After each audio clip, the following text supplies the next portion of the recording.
खुलुमबाय स्टुडिअ दं आं राजीव बसुमतारी आरो बे समाव थांनाय 2020 मायथाइनि 27 जानुवारि खालारनि गेजेराव जा बर' हारिनि गेजेराव थामथि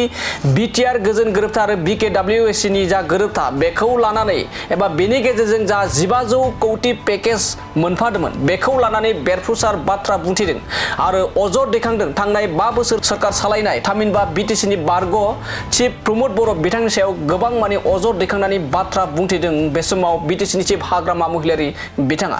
नंगौ बे समाव बयबो मिथिगौदि थांनाय 2020 मायथाइनि जा बर' हारिनि गेजेराव थामथि बिटिआर गोजोन गोरोबथा जादों बे थामथि बिटिआर गोजोन गोरोबथानि गेजेरजों जोंनि बिटिआर गोरोबथानि थाखाय गासै 1500 कौटि रां जा पेकेज मोनदोंमोन बेखौ लानानै बाथ्रा बुंथिदों आरो अजद होदों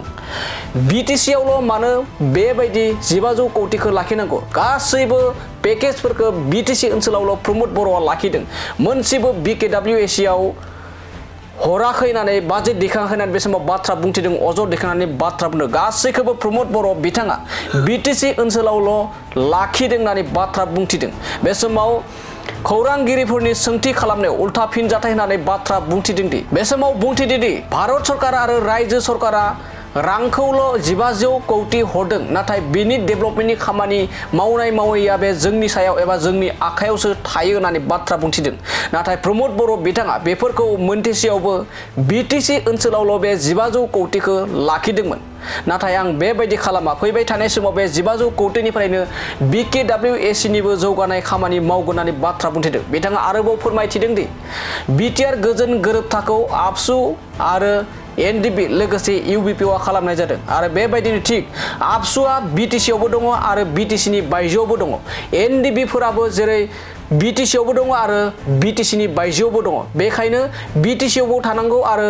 बिटिसिनि बायजोआवबो बे 1500 कौटिखौ मोननांगौ होननानै बाथ्रा बुंथिदों दानिया फैदो बिदिब्ला 1500 कौटि रांनि जा पेकेज बे पेकेजखौ प्रमद बर'नि खुंथायनि समाव बिटिसि ओनसोलावल' लाखिदों होननानै माबायदि अजद दैखांदों लोगोसे आबसु आरो एनडिबिफोरनिबो बाथ्राखौ माबायदि थांखिना बाथ्रा बुंथिदों जों हाग्रामा महिलारि बिथांनि बे बुंनाय बाथ्राखौ नोंथांमोननि गेजेराव लाना फैदिनि আৰু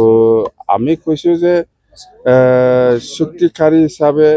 এফচু বিটিসি বাহিৰতো আছে এফচু বিটিসি বাহিৰতো আছে এনডিএফবি বিটিসি বাহিৰতো আছে তো আপোনালোকে চুক্তি একেলগে কৰিছে তো বড়ো কছাৰী ৱেলফেয়াৰ কাউন্সিল সেইদিনা চুক্তিত জন্ম হৈছে এইটো ভাল কথা বিটিসি বাহিৰত টকাসকলক এটা কাউন্সিল বনাই দিছে এই চুক্তিকাৰীটো এফচু এনডিএফবি মেইন তো মই কোৱা কথাটো হ'ল যেহেতু বিটিসি বাহিৰতো এনডিএফবি আছে এফচু আছে সেই 1500 কোটি গভৰ্ণমেণ্ট অফ ইণ্ডিয়া বা গভৰ্ণমেণ্ট অফ আসামে যিটো পেকেজ দিছে এইটো কিয় বিটিসি বাহিৰত দিয়া নাই কথা সেইটোৱেই মই কৈছোঁ আজি অপেনলি এইটো যেহেতু এফচু বিটিসি বাহিৰতো আছে এনডিএফবি বিটিসি বাহিৰতো আছে ইহঁতেও পাব লাগিছিল বা আমাৰ চুক্তিকাৰী মিনিষ্টাৰ হতে ইহঁতেও পাব লাগিছিল কিয় দিয়া নাই ৰাজ্য চৰকাৰ নহয় প্ৰমোদ বড়ো ৰাজ্য চৰকাৰটো আপোনাক পইচা চুক্তিকাৰীসকলক পইচা দিছে মানে চুক্তিমতে যি দিব লাগে দিছে আপোনালোকে ক'ত বনাব ডিচিশ্যন আপনার আপনি জোনাইত বনায় না কোকৰাঝাৰত বনায় এইটো আমাৰ ডিচিশ্যন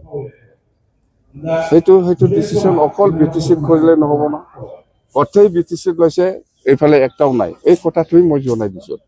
কিয় নকম মই গভৰ্ণমেণ্টৰ বাহিৰত যিটো অনাপুৰসকল আছে তেওঁলোকৰ নিৰ্বাচনৰ ক্ষেত্ৰত বা এই ক্ষেত্ৰত নিৰ্বাচনৰ কথা আলোচনা কৰিব অহা নাই ভাই ইয়াত আমাৰ বড়ো কছাৰীসকলৰ এটা ইউনিফিকেশ্যন এটা মিটিং আছে বাস হৈছে